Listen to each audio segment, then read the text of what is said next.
David, first of all, could we speak about Leanne and her decision yesterday to step down? Did it surprise you in any way?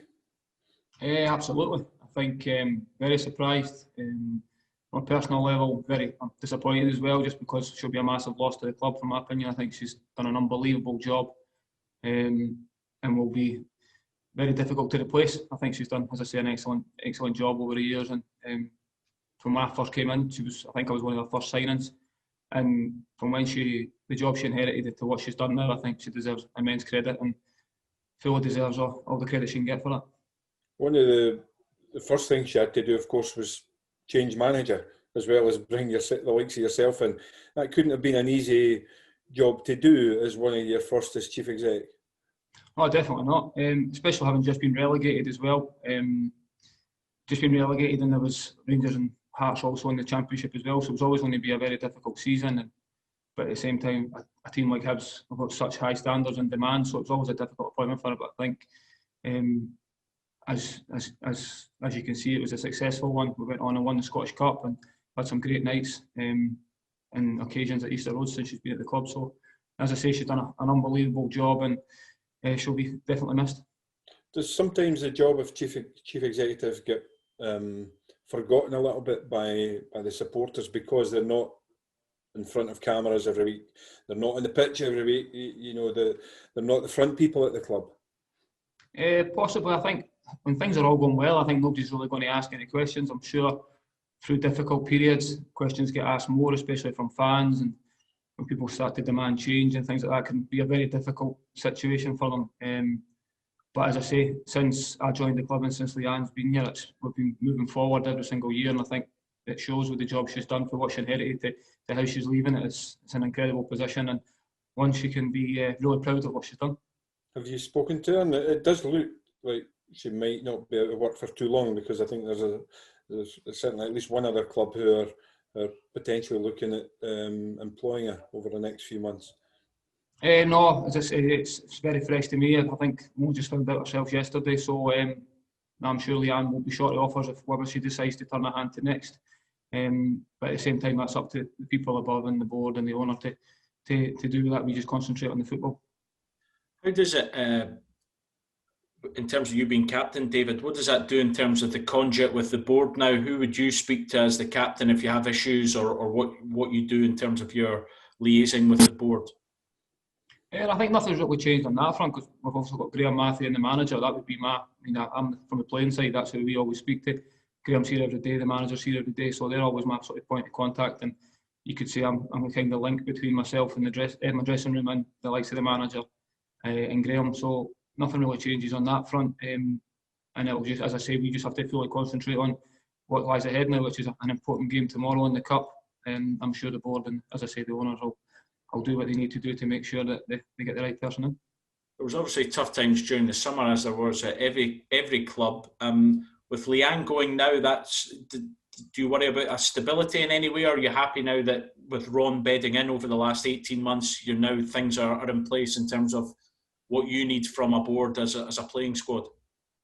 No, I think we've been very lucky with the support we've had. I think you can see that it's a very difficult time. It's for everything, every football club, not just Hibs. Everyone's been struggling of late. The whole world's been struggling of late. It's a difficult time, but like I say, we're just concentrating on the football, and we've had a great relationship with Ron since he's came in. And like Leanne said, that there's exciting times for Hibs moving forward, and hopefully we can just keep doing what we're doing on the pitch, and the rest of the stuff will take care of itself, and we can keep being successful.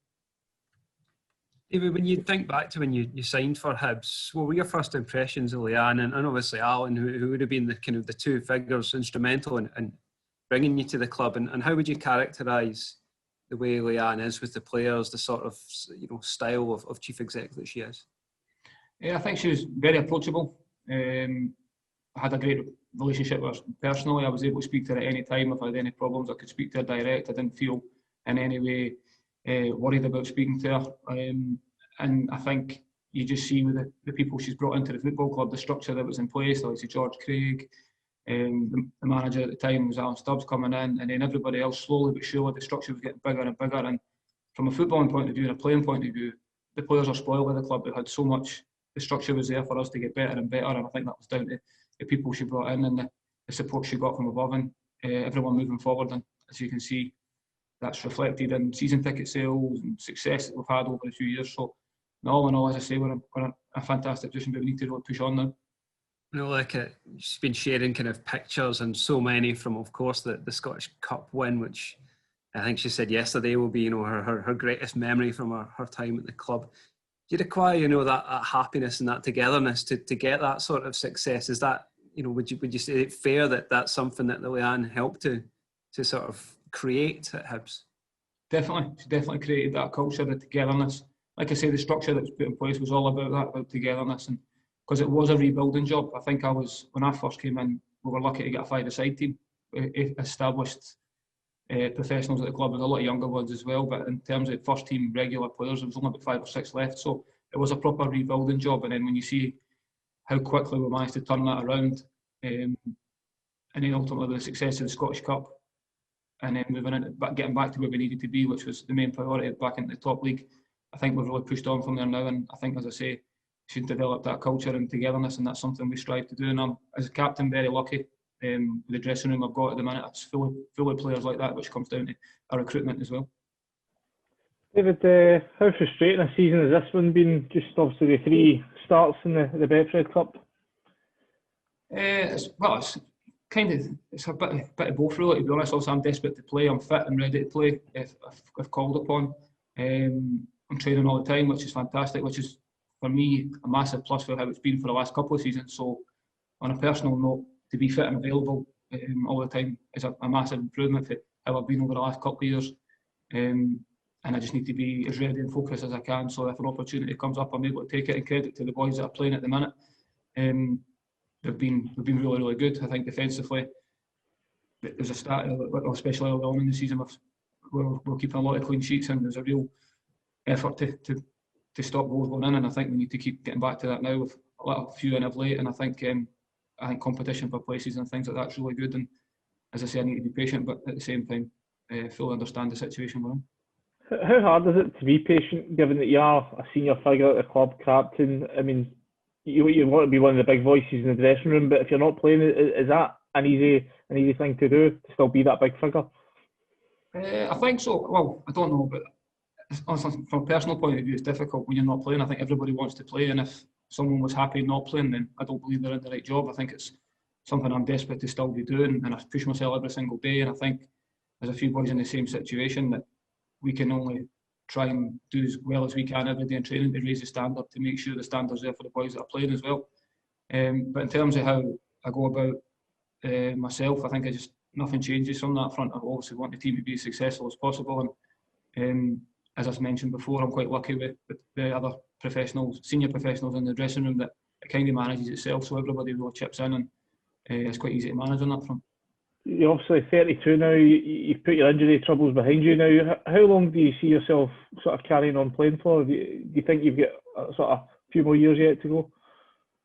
Yeah, definitely. I think the way I'm training, the way I feel in training at the minute, I'm training all the time, which is great.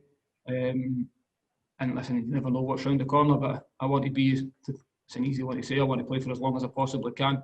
And at the same time, obviously, I'm not happy that, or I'm not just going to settle the fact that I'm not playing at the minute. I'm striving to get back in the side as much as I can, and fighting every day in training to try and to better myself and be as good as I can for the team. So the appetite's still definitely there to continue to play for as long as I possibly can, and until that day comes, I'm not thinking about that. Might you have to go elsewhere if that opportunity doesn't come at Hibs? I mean, just for your own personal point of view, if you want to prolong your playing career, is that something that you might have to consider, as hard as it may be? I'm not sure at the minute. It's, as I say, that's not really a decision for me right now to just turn around and say, "Oh, I'm not playing, I would like to leave." It's not at all the case. I love playing for the football club. I've had a fantastic time here, and I still really enjoy coming in every single day and trying to better myself and really pushing to try and get back in the team. And I still believe I'm able enough to play in the team if called upon, if the manager decides to do that. So I want to be as fit and as ready as I can. I'm not thinking about going anywhere else right at this moment in time. But if the situation was to change for whatever reason, then it might be something I'd have to look at down the line. But my full focus on it at the minute is to be as good as I can and force my way into the first team. If I get the opportunity, then it's up to me. If I can get in, I can stay there. Cheers, David. I know obviously it's not been the minutes you've wanted this season, but it still must make you happy as club captain and as a defender that 3 of them are in with a shout of the Scotland squad, and even Josh Doyle's made his way into the youth setup then. Yeah, definitely. I think that's just a sign of how well we've been, how well we've done this season.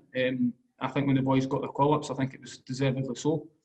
We've been very consistent, very hard to beat, and as I say, there's still 4 or 5 lads who are not playing every week that still take part in training every week, that strive to get into the first team, and it keeps the boys who are playing at the minute on their toes and keeps us really fighting for positions, which is great. And I think having that every day in training really benefits for the boys that are playing on a Saturday. Is this sort of the best squad you've sort of seen in your time at Hibs, just with the amount of strength and depth you have? I don't know. It's difficult to say, to be honest.